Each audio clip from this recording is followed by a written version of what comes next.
ነታኩር እንግዲህ ዛሬ ያሰባሰቡትን እርዳታ ይዘው ወደ ደብረ ብርሃን ሄዷል። በ3 ካምፖች ላይ ላሉ ተፈናቃዮች እናደርሳለን ብለዋል። በጣም አሪፍ ነው።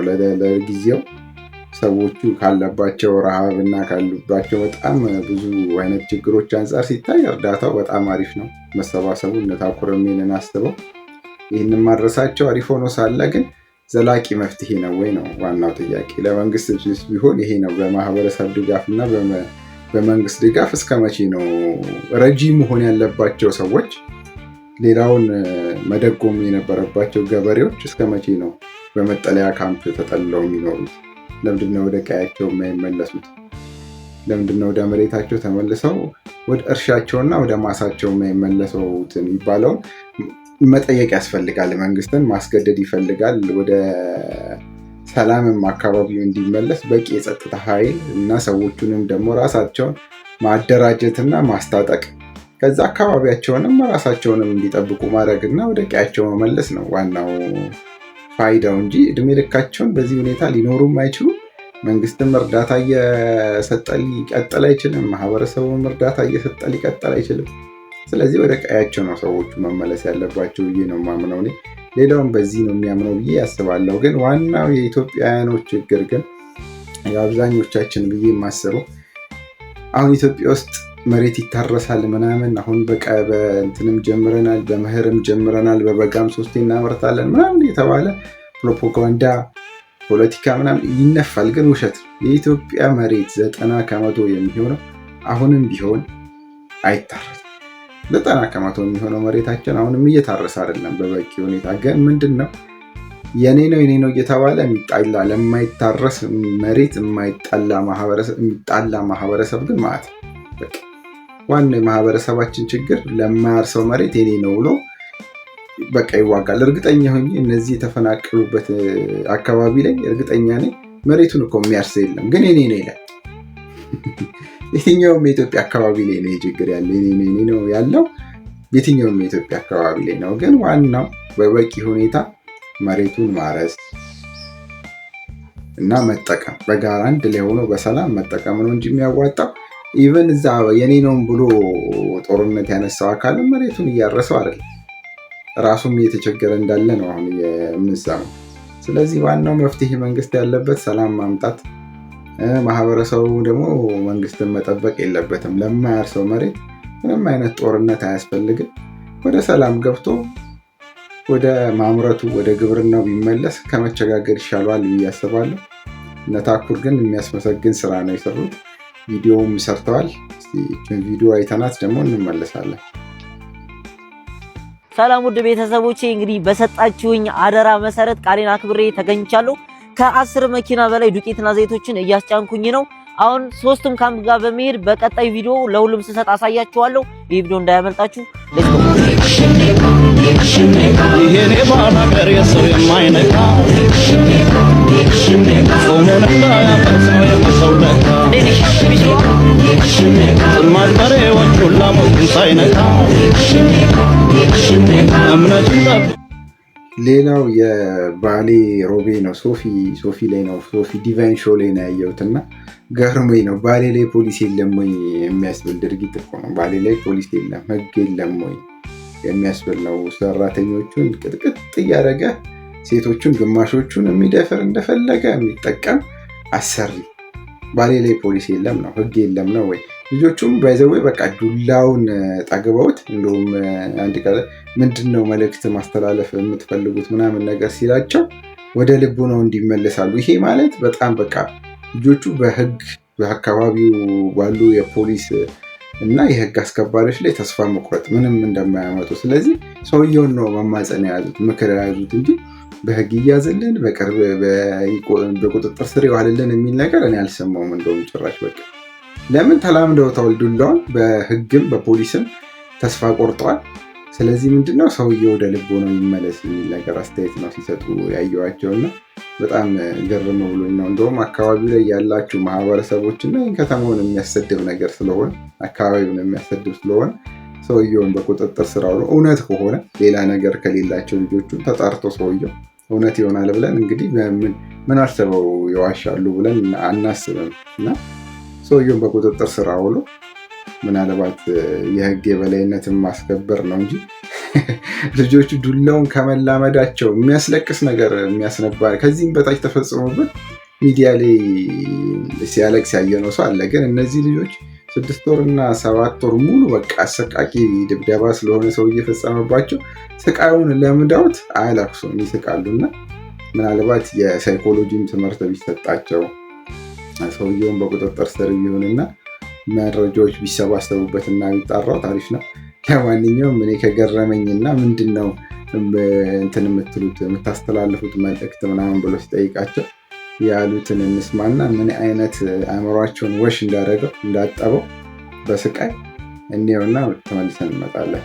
ደላላው በቃ አሪፍ ቤት ነው ምናምን ተብለን የተላክነው እኮ በመስተንግዶ እሺ በቃ አሪፍ ቤት ነው ምናምን ብሎ አስማማን ሄደን ማለት ነው። የት ሀገር ነው? ባሌሮቤ እንደዚህ ምናምን መልመጥመጥ ምናምን የለም። ቆመሽ በቃ ጥብለሽ መመታት ነው። አዎ በቃ የቻይና ጥፊ ምናምን ድብድብ ላይ ምናየው ነገር አለ።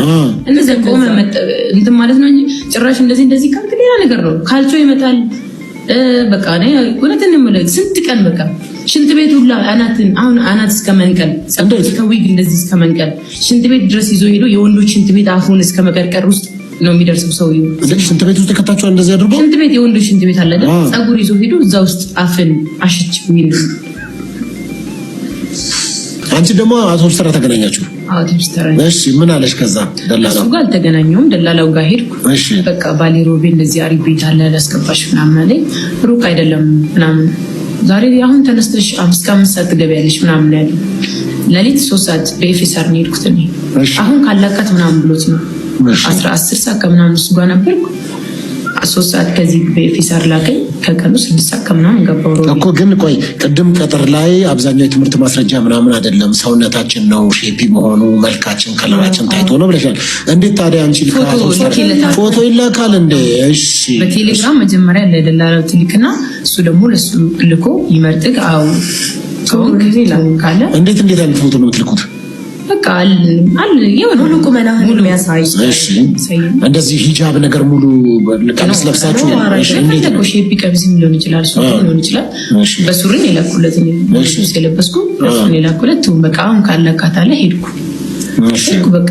በቃ እንደ ኖርማል በስነ ስርዓት እንደዚህ ብሎ ነው የገባሁት። ስራ ምንድን ነው እንደዚህ ብሎ የሚባል ምንድን ነው እሱ? በቃ አሁን እንደዚህ ምቹ ነው ቤቱ፣ አሪፍ ነው። ደሞዝ 4000 ብር ተስማምቼ ነው የገባሁት። ጥሩ መኝታ እንዳለው ምግብ እንዳለው ሆኖ ነው የገባሁት። ገብቼ በሁለተኛ ቀን በሶስተኛ ቀን ስልኬን ተቀበለኝ። ወደ ውጭ ልውጣ ስል መውጣት አይቻልም። በቃ ያለው ነገር በቃ ሁሉም ነገር በሱ ቁጥጥር ስር ነው። ስራ እንሰራለን። ከፈለገ መደብደብ ነው፣ የሚፈልገውን ሰው ወደሚፈልግበት መጥራት ነው፣ ሁሌ መጠጣት ነው የሱ ስራ። እኛ መውጣት አንችልም። የተመጣጠነ ምግብ እንኳን መብላት አንችልም። የለም ሲጀመር ከፈለገ በቁልፍ ነው በቃ የምንንቀሳቀሰው። ማለት ዞ ነው የሚሄደው። አካባቢው ላይ አትወጡም? ሰፈሩ ላይ ኧረ እንኳን ሰፈር በር መውጣት አንችልም። አለ የሚቆልፍብን። ወደ ውስጥ ስንገባ እሱ ቆልፎ ነው ቁልፉን ይዞ የሚሄድ ወደ ቤት። ረስቶ ከተኛ ምን እስከ 8 ሰዓት እስከ 9 ሰዓት አይከፍተንም በር። እንተኛለን ዝም ብለን ማለት ነው። ፀጉር ቤት ምናምን አትሄዱም እንዴ? አይቻልም። እና አንዳችሁን እየሰራችሁ ነው የምትቀመጡት? ነው እዛው ጄል በቃ ጄል ገዝተን በጄል ሁላችንም እኔ ለሷ እሷ ለኔ ሆነን እዛው። ግን ምን ያህል ሴቶች ትሆኑ ነበረ? እስቲ እዛ ባሌሮቤ እንዴት ነበረ?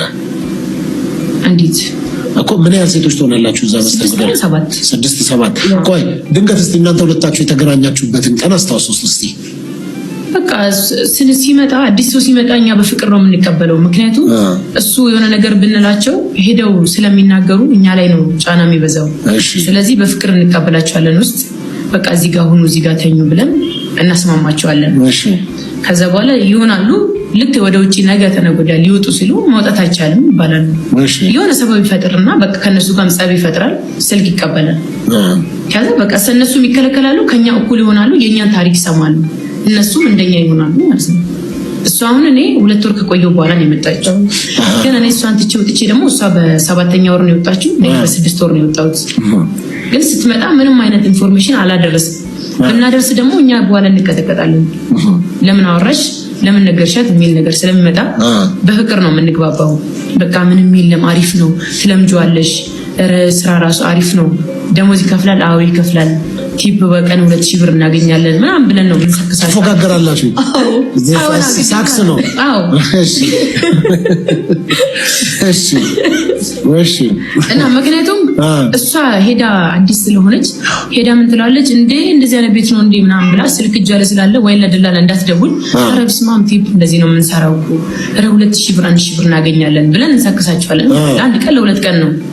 ከዛ በኋላ እሷም ወደኛ ታሪክ ትገባለች ማለት ነው። ተለምደዋለች። ያው አዲስ ሆነ ስትሄድ ደግሞ መጠየቅህ አይቀርም ነባሮቹ ማለት ነው። እንዴት ነው ቤቱ ምናምን። ምክንያቱም እኔም አዲስ ሆኜ ሲሄድ ጠይቂያታለሁ እሷ። ሌላም ደግሞ ከኔ በኋላ የሚመጡ ልጆች ደግሞ እኔን ጠይቀው አሪፍ ነው በቃ ያ ግዴታ ነው። አሪፍ ነው ማለት ነው ያለብን። አሪፍ ነው በጣም ቆንጆ ባለቤቱ አረስማ ደግሞ አብዛኛውን ጊዜ ደላላ ቤት ላይ ምን ይወራል? ስለዛ ቤት በጣም ይወራል። ባለቤቱ በጣም ጨካኝ ነው ምናምን ነገር ተብሎ ይነገራቸዋል። እውነት ነው እንዴ ይላሉ።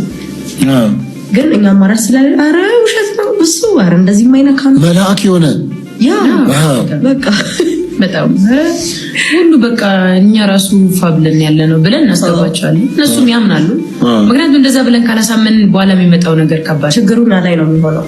በኋላ ላይ እሱ መጠጥ ስለሚጠጣ በቃ በሆነ ነገር ሲፈጠር አዲስ ሰው ሲመጣ ሁላችንንም ፊታችን ነው የሚያዩ። በቃ የሆነ ነገር እንዳላወራን ምናምን ያውቃል። ሌላው 1990ዎቹን እኔ 1990ዎቹን ባለፈው አንድ ቪዲዮ ዘርተንበታልና እኔ የማይጠመኝና የማይነፋኝ ጊዜ ነው ብዬ ነበር። አሁንም ቢሆን 1990ዎቹን አድናቂው አይደለሁም። እስቲ ግን ይህ ቪዲዮ የምታየው ሰዎች ግን 1990ዎቹን በምን አሳለፋችሁት ብዬ ልጠይቃችሁ ነው ፈልገው እና ብዙ ሰው እርግጠኛ ሆኜ እንትን የምለው ምናልባት ሰላም አለ ምናምን የሚለውን ነገር ካልሆነ በስተቀር ጦርነት የለም የሚለውን ካልሆነ በስተቀር ሊወደው የሚችለው ኑሮውን ይወዷል የሚል እምነት የለኝም። በጣም አጸያፊና አስቀያሚ ላይፍ ነው የነበረው በ1990ዎቹ። በጣም በቃ የሚያስጠላና የሚደብር ጊዜ የነበረበት ነው። ግን አንድ ቪዲዮ የ1990ዎቹን ላይፍ የሚያስታውስ ቪዲዮ አግኝቼ እሷን ልጋብዛችሁና ልሰናበታችሁ ብዬ ነው። ቲቪ እንዴት አስቸጋሪ እንደነበረ ታውቃላችሁ። 1990ዎቹ ላይ የነበራችሁ ሰዎች እና ኳስ ለማየት ምናምን ነገር አንድ ሰው ቤት ነው አንድ ቲቪ የሚኖረው። ምናልባት በሰፈር ውስጥ አንድ ሰው ጋር ነው የሚኖረው ቲቪ እና እዛ ቤት ገብቶ ለማየት ያለው ጣጣና መከራ ታውቁታላችሁ ብዬ አስባለሁ እና እሷን የሚያስታውስ ያውን ቪዲዮ ነው። እሷን This night is cold in the kingdom. I can feel you fade away. From the kitchen to the bathroom sink and your steps keep me awake. Don't cut me down, throw me out, leave me here to waste. I once was a man with dignity and grace. Now I'm slipping through the cracks of your cold embrace. So please